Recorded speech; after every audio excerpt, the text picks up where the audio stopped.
Oui. Je règle les micros. Hop là. C'est toujours le problème d'être tout seul, mais pas de problème. Regardez, on s'en fiche qu'on soit tout seul ou pas. Hop, vous me voyez? Oui, vous me voyez.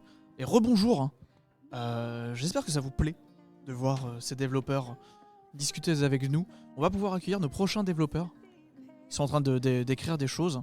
Vous pouvez venir quand vous voulez. On est prêt. Ouais, vous pouvez venir avec un PC si vous voulez montrer des trucs, ou sans PC si vous avez rien à montrer, ou si vous voulez pas montrer de trucs. Hop là. Habitude des micros. Bonjour. Bonjour. Alors attendez, je sors le chat si jamais...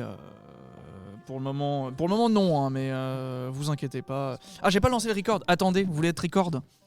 On va lancer ce record là. Attendez, je reviens. Si c'est streamé, c'est déjà recordé. Ouais, mais c'est plus pratique.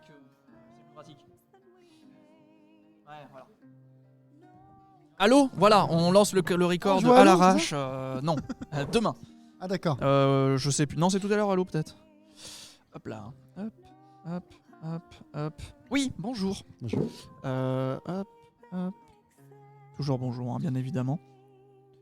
Bonsoir plutôt. Bonsoir, ouais. Ça commence. Il est... Ah oui, on a... Attendez, regarde. 19h45, c'est ça? Attends. On a encore 21h à 17 minutes pour faire la jam. Ah ouais, d'accord. Ouais, voilà, nickel. Voilà, là, c'est nickel. Bon, alors, bonsoir. Comment ça va? Bien. Bien, comment vous vous appelez? Qui êtes-vous, finalement? Riri.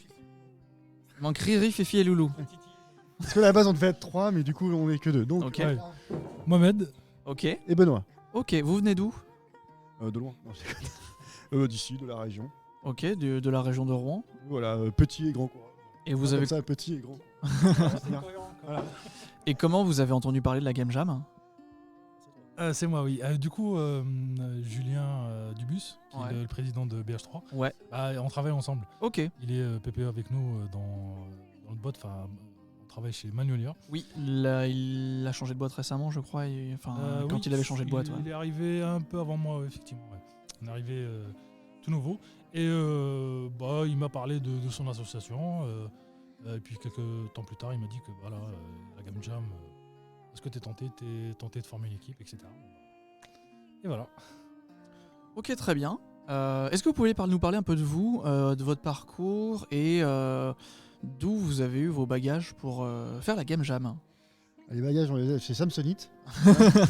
D'ailleurs, ils sont dans l'autre salle aussi. Voilà, c'est ça. Alors, c'est une très belle valise qui rentre parfaitement dans les EasyJet. Hein. Je déconne. Tu veux commencer? Oh, ça va être long. Bon.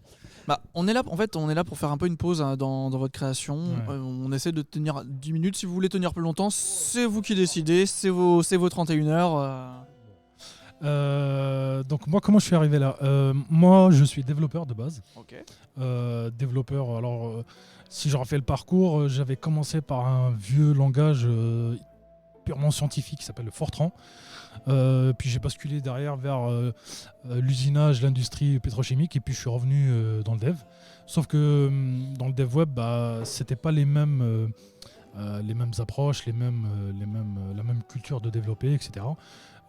Où dans le Fortran, on pendait toutes les lignes de code dans un seul fichier, alors que là, dans le dev web, principalement, on a quand même de l'objet, on a quand même des écritures différentes.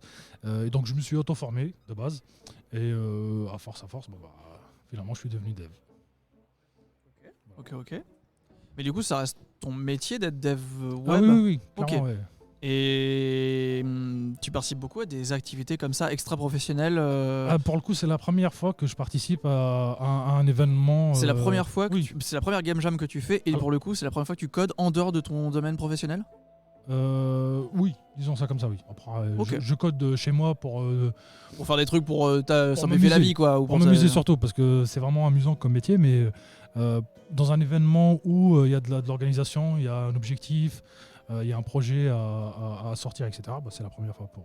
Et tu t'as jamais codé pour une association ou des choses comme ça, ou créé des choses en tout cas pour des associations Si, ça m'est déjà arrivé. Oui. Ok. Ouais. Oui, donc tu as déjà eu l'occasion de mettre à disposition des services pour d'autres dans un autre contexte que le contexte professionnel. Bon, c'est là où je voulais... Oui, alors effectivement, oui, ça reste quand même... Alors peut-être qu'on distinguera le contexte professionnel, genre en tant que salarié, puis en tant que bénévole, ou Ou, C'est exactement ce que je veux distinguer. Si, bah, justement, non, dès qu'il y a moyen de... De donner un petit peu d'aide. Voilà, évidemment, je le fais avec plaisir. Ok, très bien. Et toi, pour le coup? Oula. Oula. Oula. Ça va être long. Hein. Moi, à la base, je suis pas du tout développeur. À la base, j'étais. Alors, qu'est-ce que tu... Voilà. À la base, j'étais sérigraphe. Alors, c'est-à-dire... Attends, sérigraphe. La Qu'est-ce sérigraphie. que c'est que la sérigraphie? Hein? Est-ce que quelqu'un sait ce que Déjà, c'est que la la- sérigraphie? déjà, Vous le- connaissez tous Déjà, le graphie. C'est tout ce qui a un rapport avec Ouais. la création papier, Les le séries dessin, Graphie, c'est. le graphisme, tout ça. Et Genre série, un- c'est quoi? Le... Ah, c'est un piège, j'ai un piège. Je me demande si c'est pas en rapport avec la pierre. Genre, Genre, c'est pas un genre sculpteur de pierre ou Non. un truc comme ça. Série, c'est la toile. Ok, Donc, c'est faire du graphisme avec une toile. En Ok. gros, c'est pas un truc quoi. Rien à voir. C'est le comment on appelle ça? Mince. C'est la forme imprimante, on appelle ça. Ok. Donc en fait, on peut faire ça avec une toile, mais en fait ça ressemble à du pochoir. Et c'est avec ça qu'on fait tous les t-shirts, tous ces trucs-là en fait. Ok. Voilà, pour la faire plus simplement possible. Et du coup, j'ai fait sérigraphe. C'était très manuel pour le coup ou Ah tu, bah oui, tu- oui, tu te c'est servais très de manuel. machine Ah non mais je sais pas, je... Disons que c'était dans une PME qui était chez le comment dire le père de ma patronne. Donc c'était une sorte de garage. Hein. Ok, En et ça gros, consiste en quoi concrètement? Tu Alors, on imprime dessines des sur une t-shirts. toile à la... Non, tu... non, ouais. on imprime des t-shirts. Ok.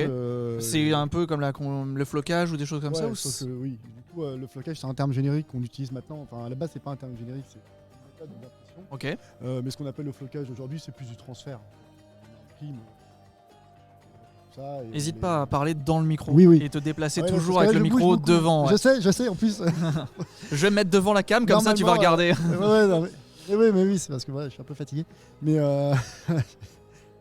le micro. Oui, c'est ce qu'on dit, ça fait 9 heures que vous êtes C'est ça. dessus. Oui, et du coup, voilà, donc c'est une forme imprimante spécifique, tout ça, topographie, tout ça. Et donc c'est essentiellement pour tout ce qui est, en général, matériel publicitaire. Ok, très bien. Donc après, j'ai continué. J'ai fait aussi de la partie PAO, donc production assistée par ordinateur, pour faire justement les logos et compagnie qui vont être imprimés ensuite. Ensuite, j'ai fait imprimeur. Donc en fait, tu as fait un peu toutes les strates. De Du l'impression, métier- voilà. de l'impression, ouais. Jusqu'à vernisseur, sur métal, Ok. tous les pots de peinture et tout ça. Mhm.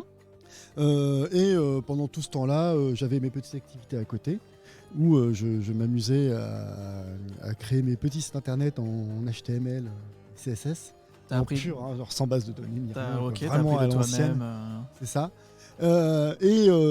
Du coup, j'étais ce qu'on appelait à l'époque un geek, parce que maintenant, aujourd'hui, geeker, c'est avoir un iPhone et regarder Netflix.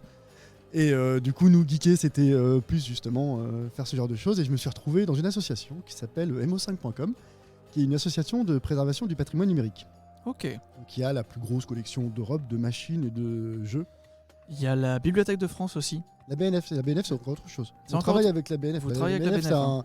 c'est un organisme, public, Ouais. qui recense tous les livres et toutes les œuvres médiatiques, et qui bénéficie de ce qu'on appelle le dépôt légal. Le dépôt légal, ça veut dire que chaque éditeur de livres ou de films ou compagnie doit donner un exemplaire à la BNF pour qu'elle puisse le sauvegarder et l'enregistrer à la Bibliothèque de France. Et depuis 2016-2015 peut-être, le dépôt légal est obligatoire, est obligatoire. C'est obligatoire parce qu'il n'est pas souvent respecté pour le jeu vidéo. Le problème, c'est que normalement, il se serait censé déposer les sources et tout ça, et en fait, ils déposent plus les masters. En fait, ils viennent déposer une boîte et tout. Donc, je sais qu'Ubisoft joue plutôt bien le jeu. Après, tout le monde n'a pas forcément les moyens de le faire et tout, ou la capacité de gérer ça, mais bref, voilà. Donc ça, c'est autre chose. Mais après, pour tout ce qui est machine et compagnie, là, c'est un autre travail. Et donc, chez MO5, on s'attache à faire ça. Mhm. Donc, on fait des expositions. Donc pour les machines, tu parles de console ou... Console, ordinateur, tout. Ok. Du micro-ordinateur à console. On a, Ce qui est rétro gaming jusqu'à maintenant. voilà, on a une Fairchild. On a une Brandbox aussi, donc la toute première console. Enfin, console. Ouais, nous avec l'association, on fait pas mal de rétro gaming. On a des... Alors les plus vieilles consoles qu'on a, je crois que c'est des Commodore. Mais C'est pas vieux. c'est pas encore trop vieux, donc... mais on avait été... on a récupéré le micro-ordinateur récemment, qui date, je crois, encore d'avant la Commodore.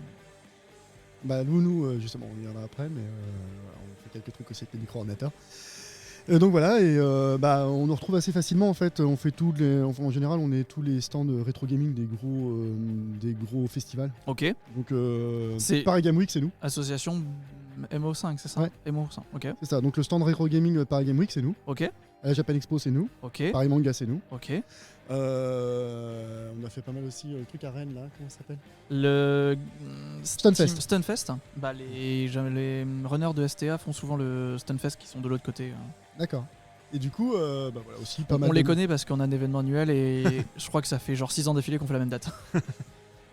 Et du coup, on fait pas mal aussi de médiathèques, des événements aussi spécifiques, pas mal d'éditeurs aussi qui nous appellent pour faire leur anniversaire. Ok. Et par exemple, c'était pas cette Paris Game Week là, mais la Paris Game Week avant. parce que Avant le Covid et Covid tout en ça, 2019. voilà, c'est ça.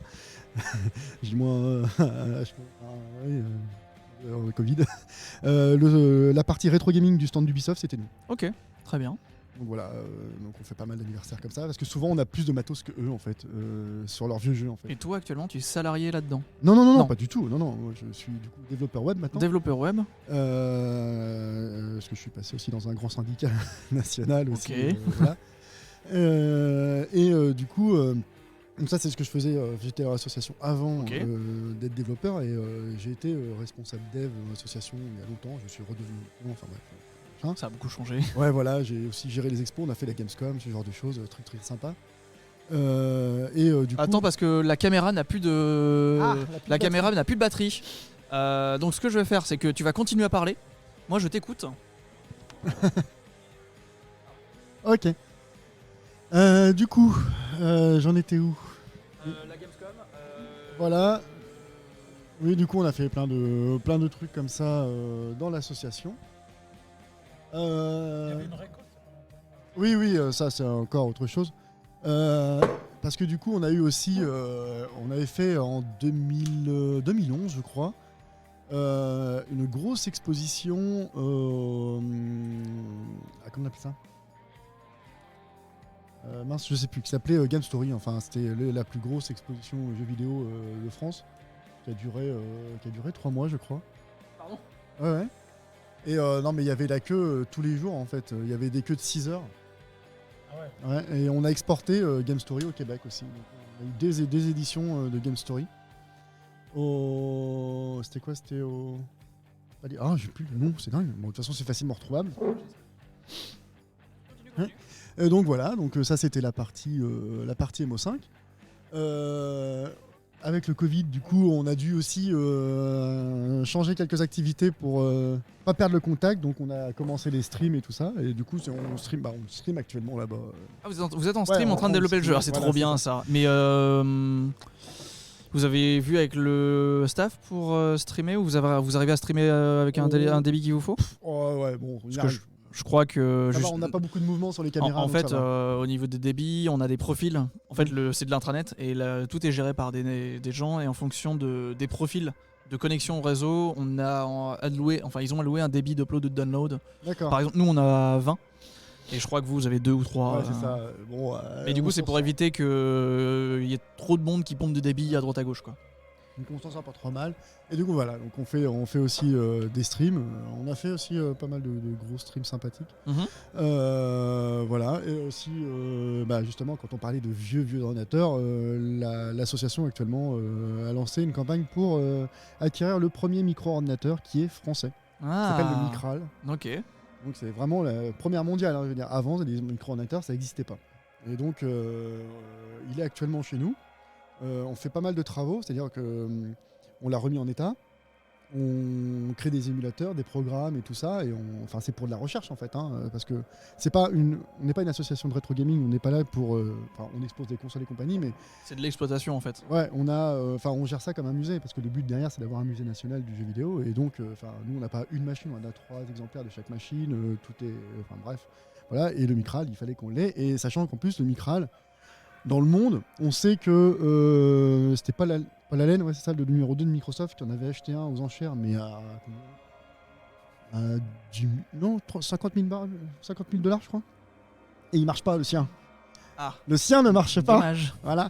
Il y en a un autre qu'on sait qui existe à la Cité des Sciences, Ok. qui ne marche pas.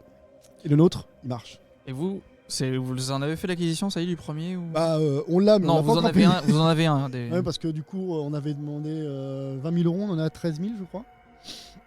Donc voilà, bah, c'est un truc que j'avais fait aussi pour l'association. On avait rushé la page de dons. On avait dit, bon, faut qu'on fasse une page comme Kickstarter. Bah, pourquoi on passe pas. Non, non, on l'a fait nous-mêmes, d'accord. Moi ok. Donc voilà. Donc ça, c'est pour la partie MO5. Et là, actuellement aussi, en stream, on s'amuse à faire un truc rigolo. C'est que du coup, on a des MSX. Donc c'est des micro-ordinateurs. En fait, c'est un standard Microsoft. Ok. De micro-ordinateurs, donc c'est-à-dire que plusieurs marques ont fait leur MSX. Donc c'est des machines qui sont assez proches de l'architecture de la NES, pour donner une idée. Hein. Ok. Et on apprend à coder un jeu en live. Ah. On le fait en basique, après on le fera en assembleur. Donc voilà, on s'amuse. Avec cet outil-là, du coup, avec le micro-ordinateur? Oui, on a les vraies machines et tout ça. Bon, quand on le fait en live, on le fait plutôt sur les émulateurs, parce que taper sur un clavier de 1983, c'est un petit peu compliqué. Mais on va le faire tourner dessus, on a tout ce qu'il faut pour. Donc voilà, et en plus, du coup, on a un repo où on met toute la doc et tout ça, et tout ce qu'on fait dessus. Donc ça, c'est pour la vie associative numéro 1. Vie associative numéro 2. Je fais partie... Des triples vies, on appelle ça. C'est ça. Je fais partie de l'association Rouen Roller Derby, Ok. qui est basée à Maromme, comme son nom l'indique. Bien évidemment. Rouen Métropole. C'est ça. Métropole. Du coup, on fait du roller derby. Qu'est-ce que c'est le roller derby déjà? Alors, du coup, c'est rigolo parce qu'en plus, dans le roller derby, on a des bloqueurs et des jammers. C'est pas les mêmes. Comment jammers. ça?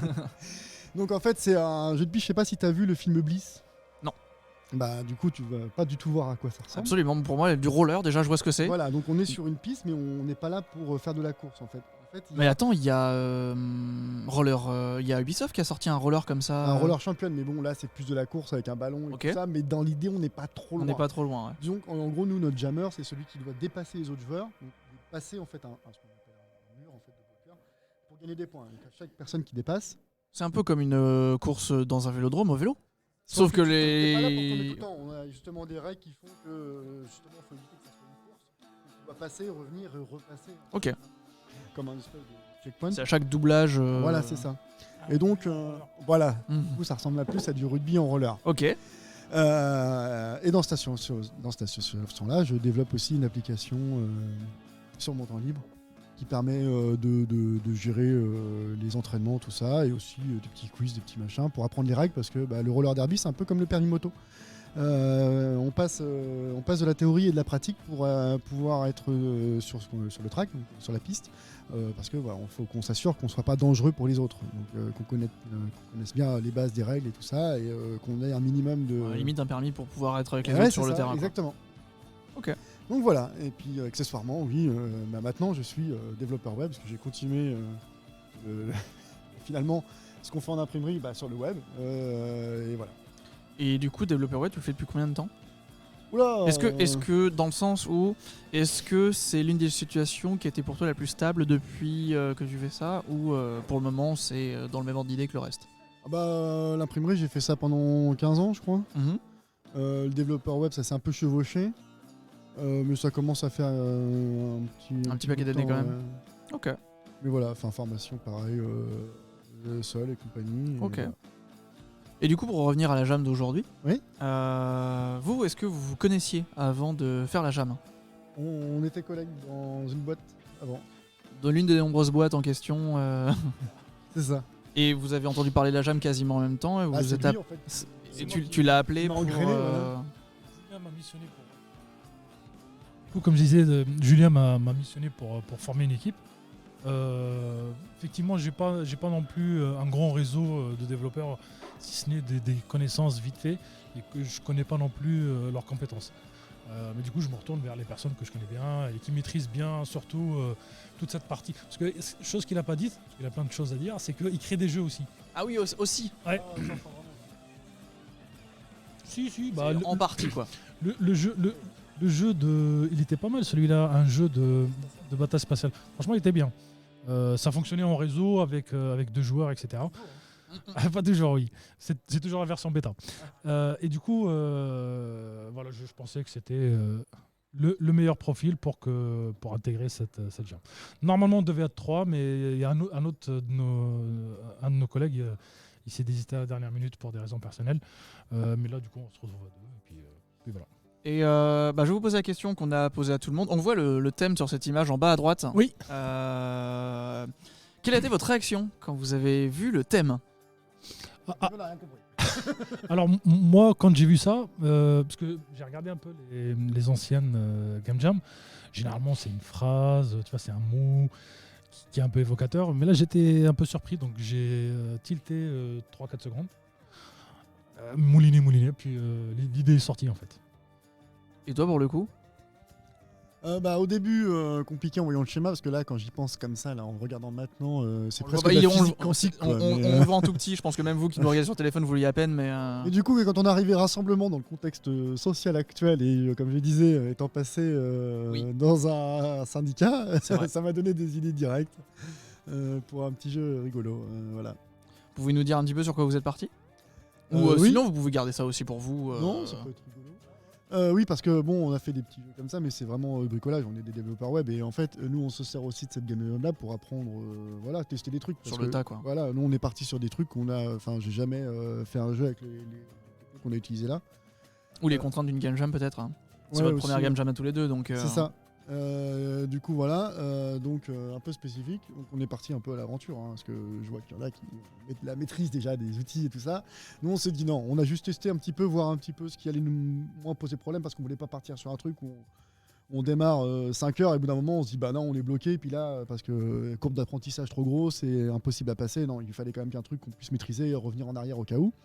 Et du coup, bah, il faut aussi adapter le gameplay à ça. Et le projet MSX, c'est sympa pour ça. Parce que ça prend des contraintes. Genre sur un MSX, donc sur une machine de 85, comme je disais, on a 16 kg de RAM. Essayez de vous rendre compte de ce que c'est que 16 kg de RAM. Hein, pour un développeur web aujourd'hui qui s'en fout royal. Et c'est pas une barrette, hein, du coup. Oui, voilà. C'est ça, voilà, des contraintes, sachant aussi que les sprites sur un MSX, c'est 8 pixels sur 8 pixels ou 16 pixels sur 16 pixels, et on peut pas mettre plus de 4 sprites sur la même ligne. Sinon ça clignote. Voilà, oui, du coup, on est obligé de faire des choix et compagnie. C'est même avant Pong. Parce Voilà, que Pong plein a de plus contraintes. de. Et en Plus plus, de... cerise sur le gâteau, le MSX contrairement à la NES, ne gère pas le scrolling de façon hardwire. Ce qui fait que si on veut scroller, bah, c'est à nous de déplacer tous les pixels. C'est un bordel. Voilà, bref. Du coup, quand on gère les contraintes et tout, bah, c'est pratique pour une game jam parce qu'on se dit, bah voilà, là on a des contraintes de temps et tout ça, donc il faut aussi qu'on adapte et il faut qu'on puisse faire un gameplay où on a suffisamment de trucs pour s'amuser tout de suite et assez pour derrière en faire un vrai jeu. Moi, j'avais fait le truc comme ça où j'avais un projet où me dire, tiens, on faudrait un jour partir d'un Shifumi et finir avec un RPG. Et juste rajouter à chaque fois des couches dessus pour finir à arriver à un jeu qui ne ressemble pas du tout. Et le projet en tant que tel, c'est pas juste le jeu final ou le jeu de base, c'est vraiment le chemin pour arriver à ça. Ok. Quoi. Et donc, c'est un petit peu ça. Donc, on est parti sur un truc où il faut qu'on gère le moins possible les trucs qui vont nous pomper du temps, même si on en a quand même pas mal. Donc, on est parti sur une sorte d'auto-battler avec le thème du rassemblement. Donc, on choisit au début des leaders politiques. Oui. Ils sont dans le futur, hein, sinon c'est pas drôle. Mhm. Donc on a un Terminator Mélenchon, ce genre de choses. Donc ils ont des caractéristiques. Du coup, au lieu de faire des caractéristiques à la RPG, genre force, machin, tout ça, dur à gérer dans une game jam, on est parti plutôt sur un système de tags. Et les tags, en fait, c'est des revendications politiques. Ok. Genre Mélenchon, il porte le SMIC à 2000 €, mais par contre, il est anti-nucléaire. Ok.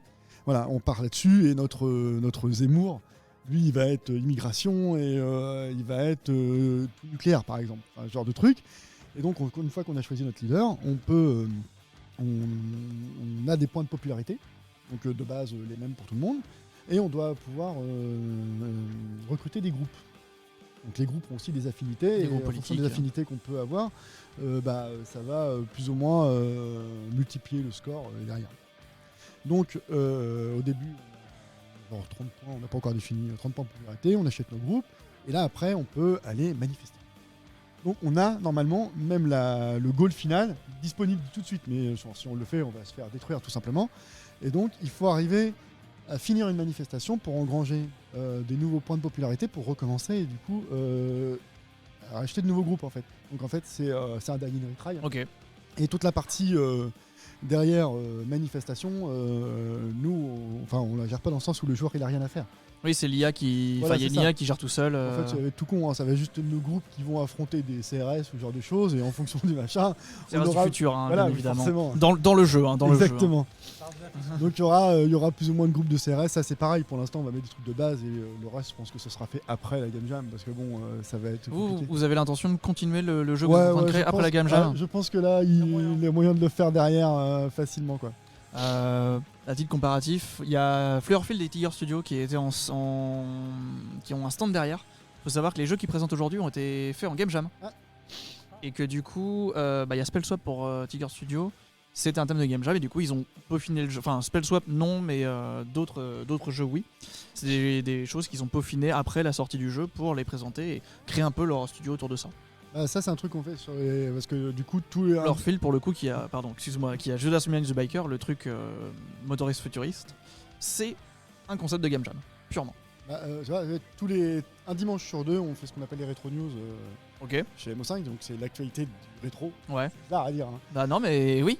Et souvent on parle de jeux de Game Jam, et ouais, on a pas mal de communs comme ça, de jeux qu'on présente qui ont été issus des Game Jam, genre Dome Keeper là qui est sorti cet été. Dome Keeper, Qui est issu c'était de la Doom Dundare, je crois. En j'ai plus, commencé Hollow Knight aussi, Hein Hollow Knight qui sort d'une Game Jam, t'as énormément de jeux comme ça qui... Et du coup, ouais, moi je fais mes courses comme ça tout le temps sur Itch.io, sur des jeux de Game Jam, Ok. parce que souvent il y a souvent des très bons concepts, et en plus qui sont suivis derrière pour être améliorés et tout, et ouais, franchement c'est cool à voir. Bon, après il y a des, comment dire, des mecs qui sont comme ça. des gens stratosphériques. Voilà, je prends toujours l'exemple de Morphcat, qui est un studio du coup allemand, mais ce sont un français et un allemand. Donc il y a un codeur et un graphiste, et qui avait sorti Micromage. On peut jouer d'ailleurs sur JamGG maintenant, un service de jeu en ligne. Voilà. Et donc c'est un jeunesse. Et non seulement ils ont fait le jeu en un temps record, mais en plus ils ont fait le jeu qui tient sur 4 kilobits. Ah oui, Ouais. d'accord. C'est-à-dire que même le nom Micromage, il a été fait pour être optimisé, parce que les deux M, c'est la même lettre. Du coup, Ah ouais, le nombre de Ah oui, caractères répétitifs, du coup exactement. il n'y a pas besoin de charger les nouveaux Voilà, c'est caractères. Donc voilà, c'est Pas des gens besoin comme de ça sauvegarder qui... un clavier dans le truc, quoi. C'est ça, c'est des gens comme ça qui motivent juste à voir un peu comment c'est fait. Et moi je trouve ça très intéressant de voir comment les trucs sont faits, comment c'est réfléchi. Je trouve ça presque plus intéressant que de jouer, parce que finalement, à force de parler de jeux vidéo et compagnie, on joue pas beaucoup en fait. Ok. Bah très bien. Est-ce que tu as quelque chose à rajouter? On va conclure là-dessus, je vais pouvoir vous laisser un petit peu. J'ai une dernière question, une dernière question pour vous. Là aujourd'hui on est samedi, il est 20h10. La Game Jam se finit demain à 17h. Est-ce que vous avez un message pour votre vous de demain 17h? Alors dormir après 17h. J'ai tendance à faire de la procrastination du sommeil. Et toi? Bah, amuse-toi bien, hein. Bah merci beaucoup, on vous souhaite bon courage pour merci. ça, et puis on se retrouvera peut-être en stream, on fera des activités soit ici, soit en jeu vidéo, soit on trouvera des trucs. Je viens de penser peut-être qu'on fera un quiz aussi tous ensemble, on verra. Ah bah merci à vous, bon courage. Merci.